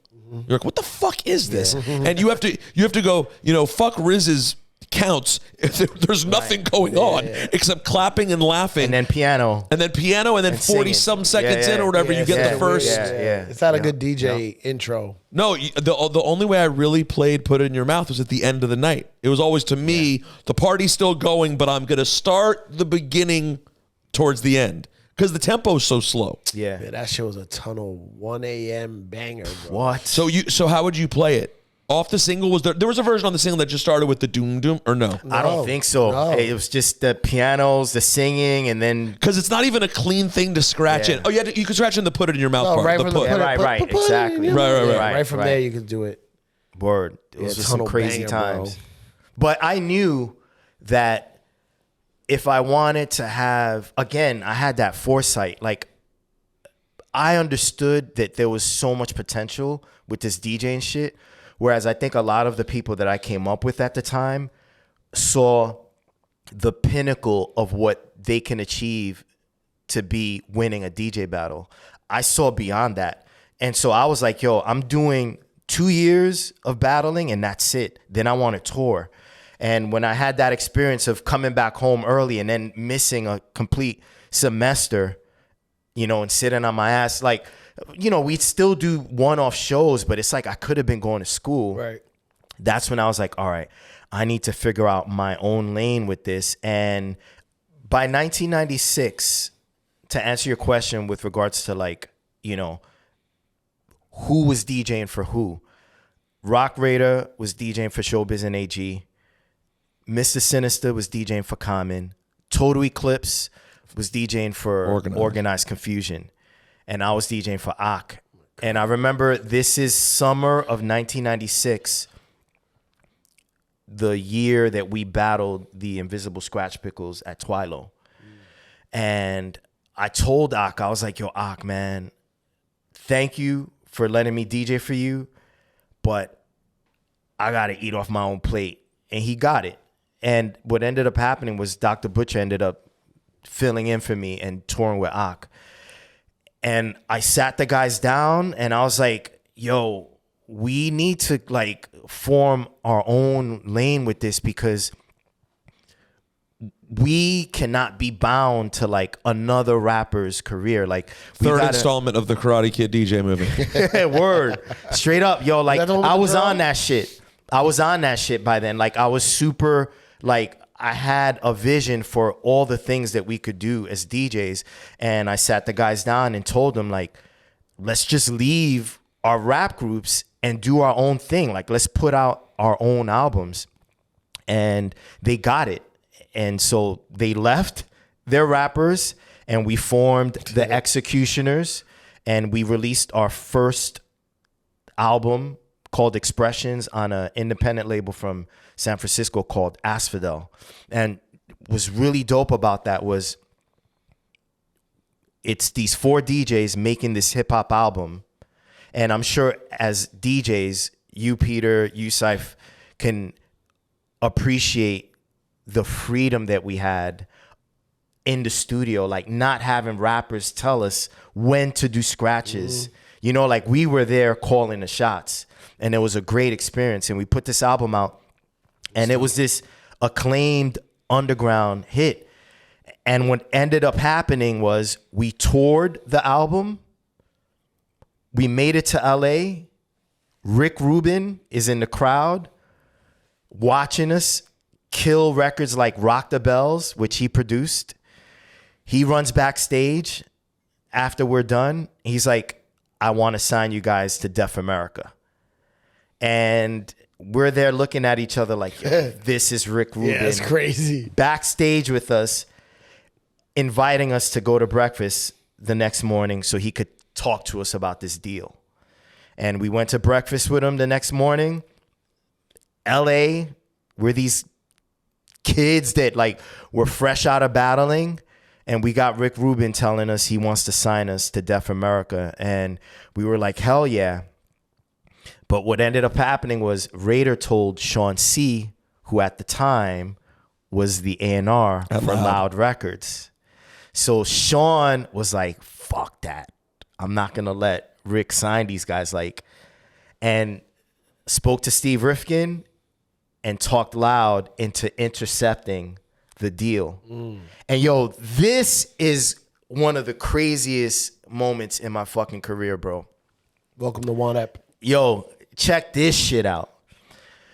So our manager at the time, Peter Kang, what up, Peter, tells Rick Rubin, the guys are not going to sign with you. They decided to sign with Loud. Oof. Rick gets my number. I think he could tell that I wanted to go with Def America. On the principle, like the musicality, just The like it's Rick Rubin. musicality, him teaching us the way Dr. Butcher taught me how to battle. How to make records. I felt Rick Rubin was going to teach us how to make records. Oh, that's probably a fair idea. Right? I mean, yo, the majority of the records that we would cut were Rick Rubin produced records. Yeah.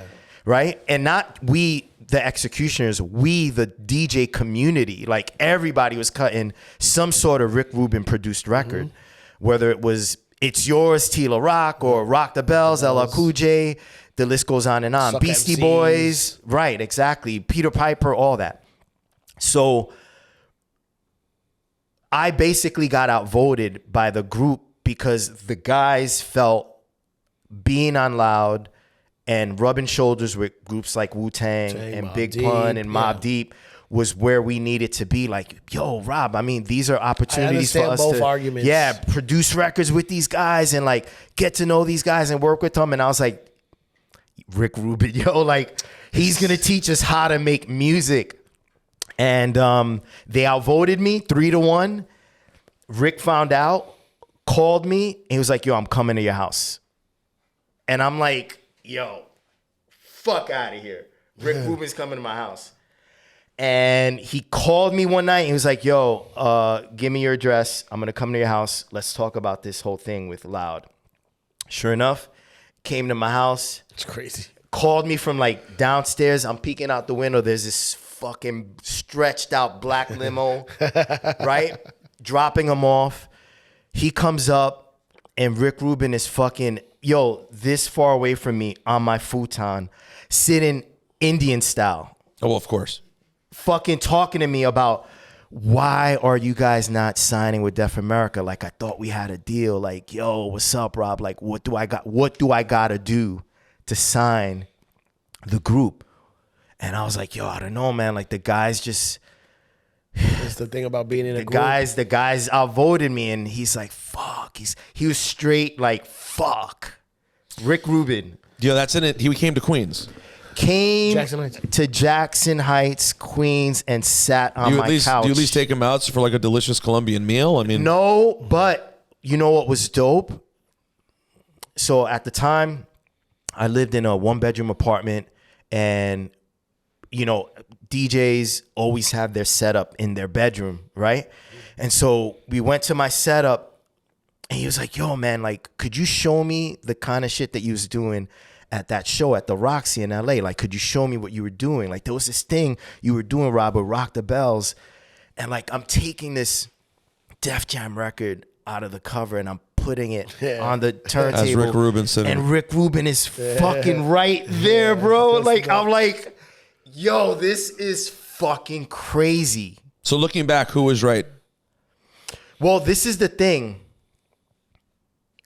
We record Built from Scratch, and Sean C basically tells the group, because he was A&R in the project, that we should consider recording an album with this underground rock group called Linkin Park.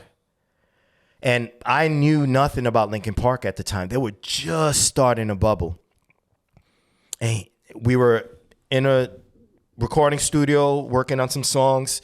Sean C comes and sits down and he's all, yo, this is Mike Shinoda's number. Rob, call him. He's expecting you to call him. So we called him right there. Mike answers the phone. Yo, Rob Swift, what's up, man? I'm a big fan of the X-Ecutioners. What up, Mike? I guess we're going to do this song together. Word, this is going to be fun. We record the song, and just like Put It in Your Mouth catapulted Akinyele, It's Going Down took us to a completely different galaxy, bro. Like, You or them? Us, the X-Ecutioners, because we were working on the second album, the follow-up to Expressions, Built from Scratch. And so... And this is the one that ended up on your album? Or no? Because there's a Shinoda feature on Built from Scratch. That is the... So that conversation turned into the song It's Going Down, which was featured on our second album, follow-up to the first independent release, on Loud, called Built from Scratch. And so to answer your question, guys, like which one was better, I mean, It's Going Down. There's no way to know. There's no way to know. And I'm grateful for that experience of working on Built from Scratch and creating that song specifically, It's Going Down, because guess what? That shit landed us at the 2001 MTV Music Awards. Oh. And we're performing with Linkin Park in front of Michael Jackson, Britney Spears. Who's who in music in 2001 is watching us do transform scratches and stabs and chirps with Linkin Park. Like, you just have to appreciate what happened, regardless of the fact that Linkin Park brought you out. Linkin Park to do that song? Ladies and gentlemen, welcome the X-Ecutioners. And we're like running up on stage, getting on the turntables, killing it. While Linkin Park, like the band is playing, like we were the bridge. They performed a song called One Step Closer. So they introduced us to the world, bro. So it was one of those. It was Linkin Park featuring the X-Ecutioners? Yes. Wow. And the thing is One Step Closer wasn't an X-Ecutioners Linkin Park collaboration. This was just a Linkin Park song. Right, they brought you out on to do a live performance. They brought us out because they recorded It's Going Down with us. So they were like, yo, man, we're going to show you love and we're going to introduce you to the world. And that's exactly what they did. And that shit took us to other galaxies, like bro. What was the other galaxy? Like, you blow up in that level, and then you go and do shows at you four. Us four, no rappers. No rappers and not a party. And not a party. It's a staged show. It's a stadium. It's a stadium with 30, 40, 50,000 people. With you, y'all just doing routines. Watching us do... Dancers? No dancers, bro. No MCs. No MCs, bro. Who else? No one on the mic? No one else on the bill? Eminem. System of a Down. Ludacris. Papa Roach. All right, now you're showing off. So you know what I'm saying? So people were booking the X-Ecutioners for tours. For tours, Wait. bro. So that's that's because I didn't know what he was going to say either. I didn't remember this part of the story. Now hearing it, it totally makes sense because of the era You know, when you think of what that era was defined by between Linkin Park and Limp Bizkit, Lethal had his shit going with Limp. Like DJs were on. POD. Right. DJs were on everywhere. Exactly. I never even thought about that. And here's the thing, bro. Like I'm getting chills listening to you because what you're reminding me of is the fact that era, the 2001, 2002, 2003 era of DJing is the reason why DJing right now in 2023 is a $1 billion industry. That's right. It's because of those that 3-year window where every rock band had a DJ. In music videos, you saw the DJ getting busy. We had our own music video on MTV. For Let It Bang or It's Going Down? For It's Going Down. And we did videos with Ghostface and Black Thought. But It's Going Down specifically introduced turntablism, battle DJing to people in West Bubblefuck that didn't know it existed. Right. You know what I mean? They're making documentaries about us, not just the X-Ecutioners, but our movement, Scratch, Palm Pictures. Oh, I forgot about Scratch. Doug Prey. Right. The magazine came out. Right. So that era is directly responsible. That era is the catalyst for why DJing is the $1 billion industry that it is. By the way, today. this and what you just said, as the kids would say, is not cap. That is legit. It's legit. The reason, because you guys managed to do something crazy, which is have a complete commercial explosion where the essence of the art was not lost. It wasn't compromised. Because you were able to do it simultaneously with rock. It didn't compromise your hip hop credibility at all.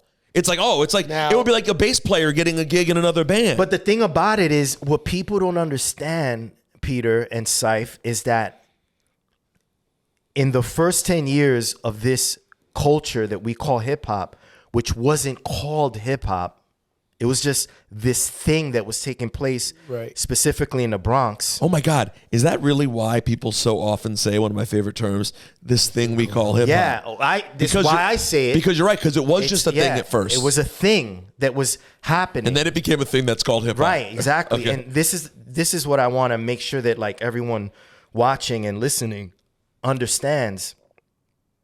There were no hip hop, quote unquote, records. You played and scratched on whatever spoke to you in front of people that may not have known what an Aerosmith is or what Walk This Way is or Bob James, Take Me to Mardi Gras. I just went from rock to jazz, but these were the songs that you would hear at park jams. So the idea of the X-Ecutioners collaborating with a rock group made perfect sense because that is what the essence of quote unquote hip hop DJing is. It's a mixture of different music being played for people and manipulated. And you took pride as a DJ in introducing new music. Yeah. So we were doing our job. We were introducing the Linkin Park fans to the world of DJing, like for real DJing, not that bullshit that you see now on social media. And whoa. Straight up. What do you mean though? The button pushing, like the legit button push. The pre-recording what you're gonna show us on your 60-second IG post, and then hand syncing. You're seeing a lot of that? I see a lot of that. But for the record, just so people know, you're not referring to the type of equipment you're using. You're talking about the way you're using the equipment. Bro, I DJ for ESPN. They have a show called College Game Day. I tour with them. Wait, you do College Game Day to this day? I do the college football College Game Day from late August to mid-December. Bro, you've been with ESPN this long? Yeah, man. It's a blessing. Thank God. Yeah, we're coworkers. Never see each other. It's sort crazy. of a big company. I listen to you every day on the radio. Wait, so you're like hanging out with Pat McAfee and Reese Davis. Desmond Howard. This is the big College Game Day. Curb Street. This show They Huge. do this show in front of the live crowd at different colleges every week. There's like 30,000 people out there every week. So you're DJing for the crowd. DJing for the Rob crowd. Swift. Yo, Cipha, if I was out at that and they were like, that's Rob Swift over there, I'd be like, what? Yeah. And Okay, so sorry, keep going. No, it's okay. I've referenced that to say that when I tour with Game Day, I don't bring turntables. I have a controller. Which one? The Rain 1. The Rain 1. Is that the one that spins? With the platter that spins. I don't bring turntables. What did you use before you had the Rain 1? Before you had the Rain 1, what did you use? Well, I started touring. Well, when I got tapped to do the Game Day tour, I knew I didn't want to travel with turntables. Oh, no way. Right? It's a hassle. So you went out and got the one right then? I had Rain send me the Rain 1. I got used to it, and that's what I tour with. If you watched my YouTube videos of me DJing for everyone, I'm on the Rain 1. But the reason I bring that up is to say I don't have a problem with the gear you use. Yeah. It's your misuse of the gear. And so when I say that bullshit DJing that exists now, I'm referencing those guys that fool us, or I don't get fooled, but fool a lot of people and take advantage of the functionality of the gear to the point to where they're letting the gear do the DJing for them. So when we put out Built From Scratch and we're in a music video that's on heavy rotation on MTV with Linkin Park, we're introducing authentic DJing to an audience of people that like rock that now are fucking with DJing and hip hop. Yeah. And guess what? We're also introducing our fans, inner city kids from LA, Miami, New York City, to this group, Linkin Park, that So now opening their horizons to right, music. exactly. So that is the true essence of what a DJ does, is you introduce people to music from a variety of genres. So- and you don't have that today. Now it's whatever's, people go on the internet, look at whatever's the top 20, top 40, and then they're playing that at their residencies. And that's fine, but I feel like the essence of what we've been talking about in this whole podcast has been lost in recent years because it's so easy to DJ. Yeah. Barrier of entry. Yeah, a lot of it came from like you had to really want to do it because it cost you so much time, so much money, So much space in your house. space. Like my record collection, still to this day, is like it's killing me. It's killing me. I got to talk to you about that, by the way. No, I'm serious. What? I have something to talk to you about. Okay, all right, we'll do it on the What, podcast. on the... Other. Yeah, we want to do on the... Hold on, let me see 1 second. Hold on, you guys stay right there. Oh, damn, it hasn't sent yet. I sent A-Track a message. I said, anything I need to ask Rob Swift. Tell myself so. He said, how deep do you want to get in the nerding out, LOL? And then he said, you should definitely ask him about his teaching / school. I was trying to get to that. And then he said, okay, do you need this tonight? And I said, like, nowish, and sent a picture of you guys sitting here. That's crazy. So tell us about your teaching in your school. Big ups to A-Track. I love that dude. His DMC videos are my favorite because it looks like an actual child broke into the... Well, yo, real quick, big ups to A-Track. Take your time. Big ups to A-Track because now, and I'm not trying to sound like that old guy, right? I'm really not. But with the gear and the accessibility that people have to DJing, it's common, especially on social media, to see a 10-year-old, 11-year-old, 12-year-old kid DJing and killing it, right? But A-Track, dude, he was like, I think 14 when he first competed in the DMC. We're talking like 1996, 1997-ish or something. And there was, he broke ground. He opened doors for all these little kids now that are like DJing. A-Track is your father. He was the first one to, like, as a kid, break in and gain respect from adults. No, and when he did the show a couple years ago now, and was getting in cars and traveling with adults hours away from his family to do this for real. We would take him to like Stretch and Bob's show. You know, he's this little kid, scrawny little kid, and like we're just there. It's like we were babysitting this kid, but you know what? he would get on the turntables and obliterate it. Did he have a French accent then? Yeah, still. I mean, that he still does, but not, it's pretty faded. Yeah, he did. Nah, it's there. But It's you know there, what, though. Yeah, man? Again, like that's the beauty of like our DJ culture and like our era, man. Cipha, like it wasn't. Who cares? He's a little kid. He's nice and he's cool. And also, I have one pet peeve I need to stress here because we're on the topic. Okay. For all the people who have their little kids DJing up on social media, they're doing this thing that I think is because there's a camera on. Have you noticed this? They'll do the things where the DJs have to like fake dance all the time.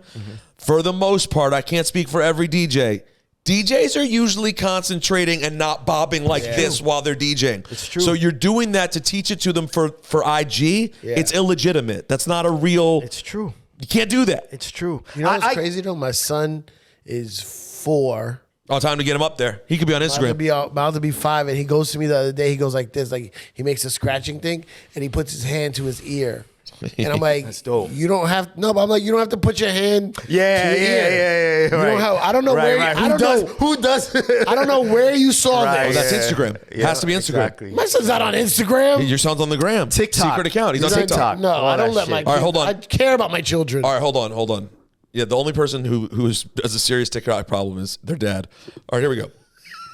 A-Track. Yo, what up, Rob? This is A-Track, Big Brother Rob. Peter asked me to send you a question for the interview.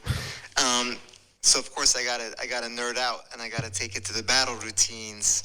And I want to ask you about something that I think you really contributed a lot to the evolution of battle routines. When I think about your style, I think there's a compositional element that you brought that wasn't there before, whereby before you, I feel like a lot of battle routines were just like one trick, you pull out fucking Peter Piper or Rock the Bells or whatever, do a trick on it, then grab another record, do a trick on it. When you came along, there was like song structure to your routines. And even when I think about the Blow Your Head routine, creating music with the turntables, and also even a confidence in sometimes going slower, like a slow but controlled composition and musicality.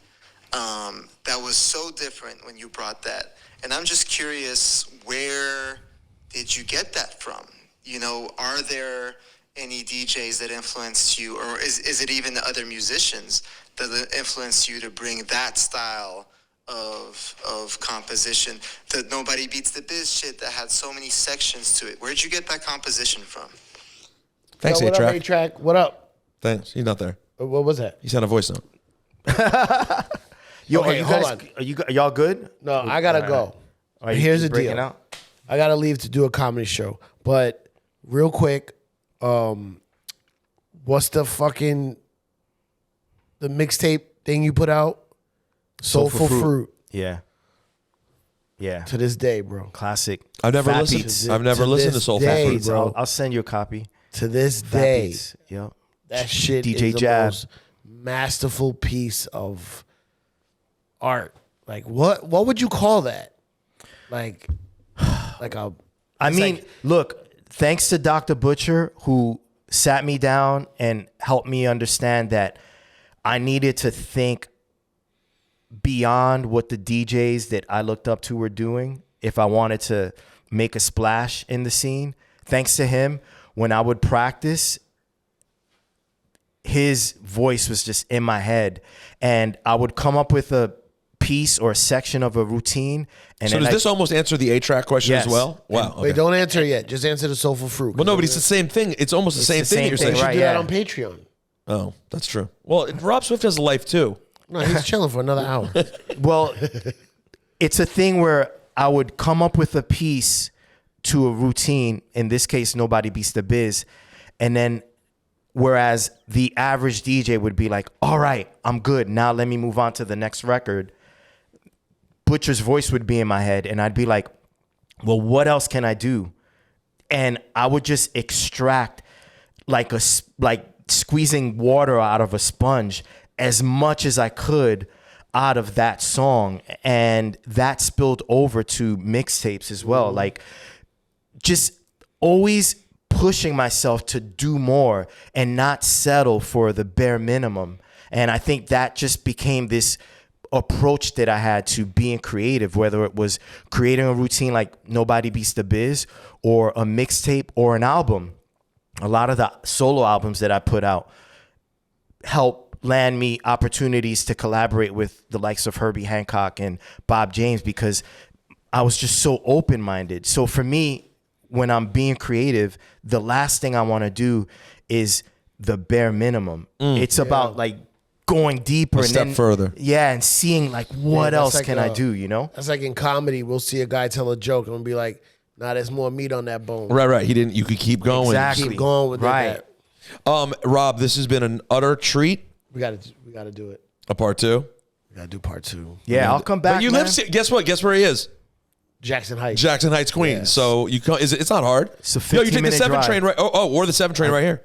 Oh, the 7 train's like right here? Downstairs. That's where the new train is here. Oh, that's right. It's the only convenient thing about traveling to this area.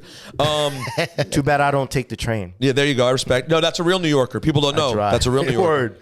Word. Rob, we couldn't thank you enough. Though, Yo, man. it's a pleasure being here with you, Cipha. Man, It's been a minute. He's trying to give you dab. oh my God. Well, but real quick, your my school guy. and teaching. Yo, Brolic Army DJ School, it's a platform that I created to introduce authentic DJing to people that are interested in learning. There are a lot of platforms that teach DJing, but the people that teach DJing on these platforms are actual students of the art. And, you know, not to toot my own horn. You don't have to. But You're like saying you get to learn from Rob You Swift. got to learn from whether it's Rob Swift or just someone that understands what DJing is, the way Butcher helped me understand. You know what I mean? Because if you don't go through the right channels to understand and learn how to DJ, then you're just going to sound like everyone else and you're not going to stand out that way. So Brolic Army DJ School, y'all, check me out. Big ups to A-Track. Big ups to you, Peter, Cipha. Thank you, bro. Thank you so much. Rob, motherfucking Swift of the X-Ecutioners. Thank Go. you, bro. QU.